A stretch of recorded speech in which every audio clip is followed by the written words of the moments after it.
Beast, back to some more Beast content, and this is the, not the final unit showcase, but it is the final one until another unit releases on either Rebirth or, well, I don't actually think I need to do them on Rebirth, because they're already in English. But anyway, so, this here is the Javelin on Tokyo Ghoul, Ray, Invoke. So, without further ado, let's go and get right into them. So, first things first, I'm going to go ahead and explain his skills, or his abilities, so let's get on into that. So, this is the stats. He has 9.2k HP, 1000 attack, and 470 defense. Right now he has 6 durability and 6 AP. However, once he has been beefed up a little bit, get those loaded up. There we go. Okay, once he's been beefed up a bit, max weapon level, he will have 8 AP and a total of 10 durability. Now, that's just with max weapon level, so that's 10 out of 10 on the weapon level. That's 8, and then also with his ultimate or unique ability unlocked, he will still only have 8 weapon or AP. So, yeah. Anyway, on to the next thing. We're going to go over his unique skill first. 1.8 times damage for 1.8 times damage against humans. His ability is plus 200 attack for the first one. The second one is receive 20% less damage from dark types. So that's pretty dope. He is a light unit, so 20 less damage from a dark type isn't the craziest of things, because you're still gonna like take more damage from them, though not as much. And he still does have advantage of doing more damage to dark types as well. That's kind of how like the trade-off between light and dark is. They kind of do more damage to each other, but also take more damage from each other. So the 20% less damage from dark types does seem to be a very valuable skill for him to have, nonetheless. The next one is deal 1.4 times damage to dark enemies. Like I said, he already does pretty good against dark types, so that extra damage boost is pretty nice. And then plus 30 guard chance. So the problem with this is, though, is his skill. He actually doesn't attack with his skill. So let's get on into his skill and get explaining on that boy. So, first of all, his level 1 skill, for 2 turns increase own guard rate by 20%, negative 4 durability to enemy vanguard. So, he lowers durability by 4, that's pretty nice, and he increases his own guard rate by 20. Plus, his 30% guard chance that he has in his abilities, if you have him 10 out of 10 weapon-wise, he's gonna have about 50% guard rate just for getting his skill off about 1 time. So, that's not too bad. Overall, he can probably get his guard chance boosted up a whole lot once he's 10 out of 10. That'd be pretty crazy. He's probably going to be pretty tanky. He doesn't have bad defense either. 470 is not the worst. It's nothing crazy though. And 9k HP, that's also kind of low actually. But anyway, level 2, it is a 30% increase and it is 5 durability that's lowered. Level 3 is still the same 30%, but it's 6 durability that's lowered. And then level 4 is where he starts to get really interesting. So first of all, 30% stays the same, negative 6 durability stays the same, but for 1 turn, plus 2 AP to ally vanguard until break occurs. So he's giving everyone on your team, before a break is caused, 2 more AP at 80%. Now, at 100% for 3 turns, he will increase the guard rate by 30%, minus 6 durability to enemy vanguard, and for 1 turn, plus 4 AP to ally vanguard until break occurs. So, if you have this guy 100%, he's gonna be pretty nice on your team. You can run him alongside, let's say, I'm gonna say someone's on Rebirth right now. Non-killing Al. I do believe he can have around 20-ish AP, like in a normal battle. If you were to have this guy and Kaya, you could have, and they'd have to be 100% here, mind you, you could have 8 more AP to him. And non-killing Al's skill is 0.3 times however AP he has.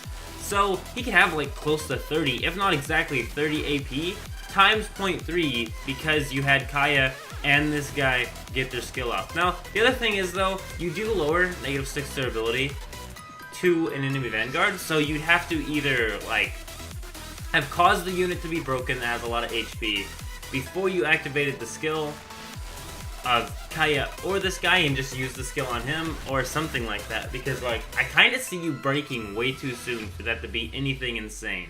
But I do believe that's enough explaining for the skills. I've explained the skill, I've explained his ability, even his unique ability. So let's get right onto this one. Real quickly, let me just recover what I kind of fumbled on earlier.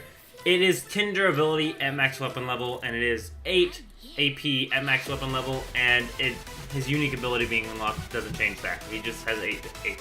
So let's get him on a team. Now I'm on a correct team, not just a team, because I technically do have him on a team, but the team I have him on it's how I'd like to actually run my team, but in order to showcase him a bit more, I need him on the front row.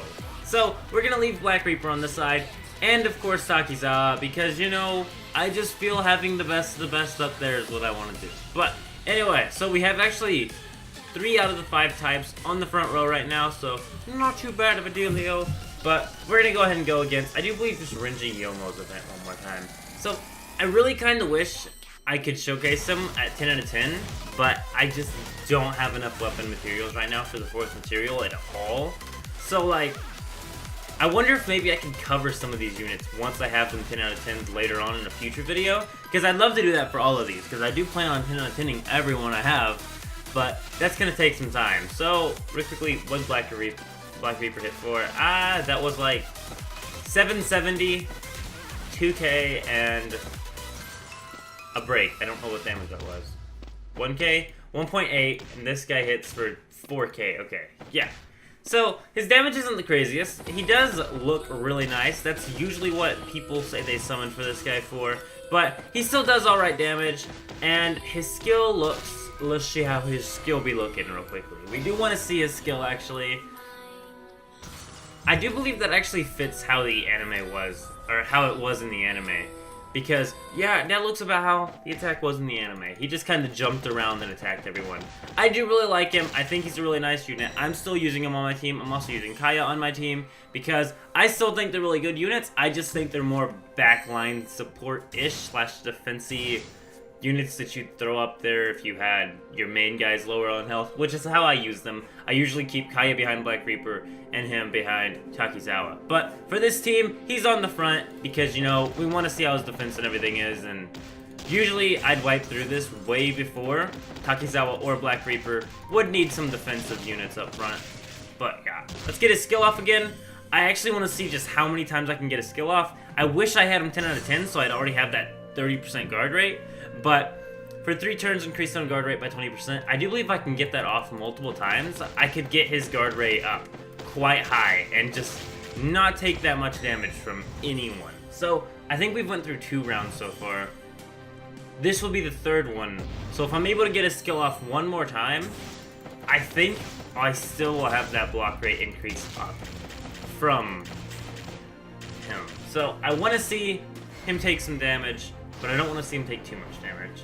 I just want to see how well that block rate works. So, looks like we've gotten his skill off one more time. I'm actually probably going to use it on one of these side units, even though I should use Takizawa and Black Reaper to give Renji some, you know, good damage. Also, he attacks all with his break, but not actual damage. So, I think that's dope. He does break all versus Kaya breaking only 1 unit, but yeah.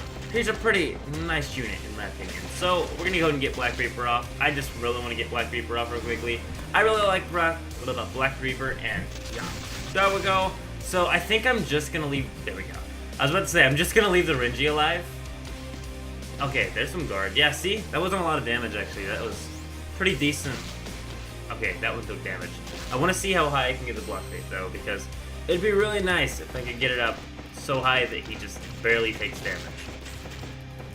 And I know at weapon level 10 out of 10 and mastered up a bit more, he would definitely do just that. Okay, we need to swap to this guy and we're going to use Takizawa's skill on him.